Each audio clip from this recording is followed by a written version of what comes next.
आज श्री राम के बारे में हम आपको एक ऐसी कहानी सुनाने जा रहे हैं जिसके बाद उनके अद्भुत स्वभाव की आप और भी प्रशंसा करने लगेंगे। यह घटना तब की है जब सुग्रीव और उनकी वानर सेना की मदद से श्री राम समुद्र पार करके लंका जाने के लिए राम सेतु बनाने का प्रयास कर रहे थे। जब यह योजना बनाई गई कि समुद्र पार करने के लिए एक पुल का निर्माण किया जाएगा, तब सारी वानर सेना काम पर लग गई।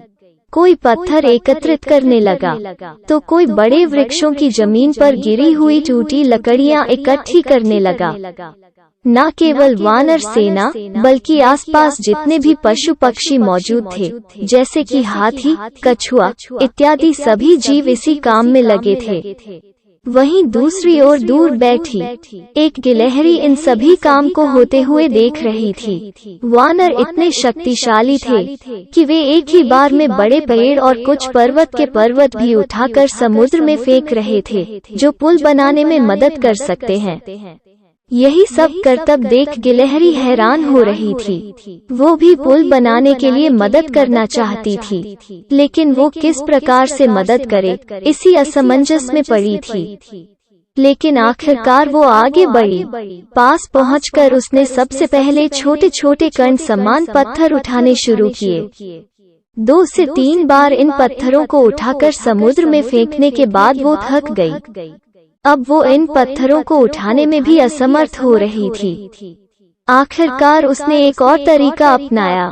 वो तेजी से भागकर रेत में गिरती और लोटपोट होकर अपने शरीर के चारों ओर रेत लगाती हुई समुद्र में जा गिरती। ऐसा करते हुए उसके शरीर की रेत समुद्र में जा रहे पत्थरों को लग रही थी, लेकिन वो गलती से बार बार वानरों के रास्ते में आ जाती। समुद्र की ओर भागती हुई वो वानरों के पांवों के बीच से निकलती, जिसके कारण कई बार वानर अपना नियंत्रण खो देते थे। तभी एक वानर ने उस पर चिल्लाते हुए कहा कि तुम इधर उधर क्यों भाग रही हो, तुम हमें काम नहीं करने दे रही। तभी गिलहरी बोली कि मैं भी प्रभु श्री राम की इस पुल के निर्माण में मदद कर रही हूँ। यह सुन सभी हंसने लगे। वे कहने लगे कि तुम छोटी सी हो, तुम पुल के निर्माण में क्या मदद कर सकती हो।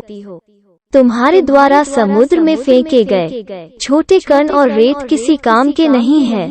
वानरों और गिलहरी के बीच हो रही इस वार्तालाप को श्री राम दूर से देख रहे थे। तब उनमें से एक वानर ने गुस्से में आकर गिलहरी को उठाया और उसे हवा में उछालकर फेंक दिया। हवा में उड़ती हुई गिलहरी भगवान का नाम लेती हुई सीधा हनुमान जी के हाथों में ही जाकर गिरी। प्रभु राम ने स्वयं उसे गिरने से बचाया था। वो जैसे ही उनके हाथों में जाकर गिरी और उसने आंखें खोलकर देखा तो प्रभु श्री राम को देखते ही वो खुश हो गई।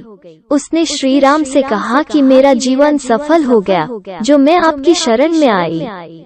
तब श्री राम उठे और वानरों से कहा कि तुमने इस गिलहरी को इस तरह से क्यों लज्जित किया। श्री राम ने कहा कि क्या तुम जानते हो, गिलहरी द्वारा समुद्र में डाले गए छोटे पत्थर तुम्हारे द्वारा फेंके जा रहे बड़े पत्थरों के बीच के फासले को भर रहे हैं। इस वजह से यह पुल मजबूत बनेगा।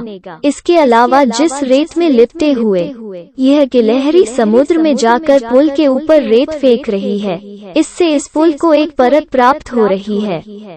यह रेत की परत पुल को और भी कठोर बनाती है, इसलिए कभी किसी के कार्य को कम नहीं आंकना चाहिए। उसकी कोशिश को देखो, कार्य पर सवाल मत उठाओ। यह सुन वानर सेना काफी शर्मिंदा हो गई। उन्होंने प्रभु राम और गिलहरी से क्षमा मांगी। तब श्री राम हाथ में पकड़ी हुई गिलहरी को अपने पास लाए और उससे इस घटना के लिए क्षमा मांगी। उसके कार्य को सराहना देते हुए उन्होंने उसकी पीठ पर अपनी अंगुलियों से स्पर्श किया। श्री राम के इस स्पर्श के कारण गिलहरी की पीठ पर 3 रेखाएं बन गई, जो आज भी हर एक गिलहरी के ऊपर श्री राम के निशानी के रूप में मौजूद हैं। कहानी पसंद आए तो वीडियो को लाइक करें, चैनल पर नए हैं तो चैनल को सब्सक्राइब करें और कमेंट करके बताएं कि आपको कहानी कैसी लगी।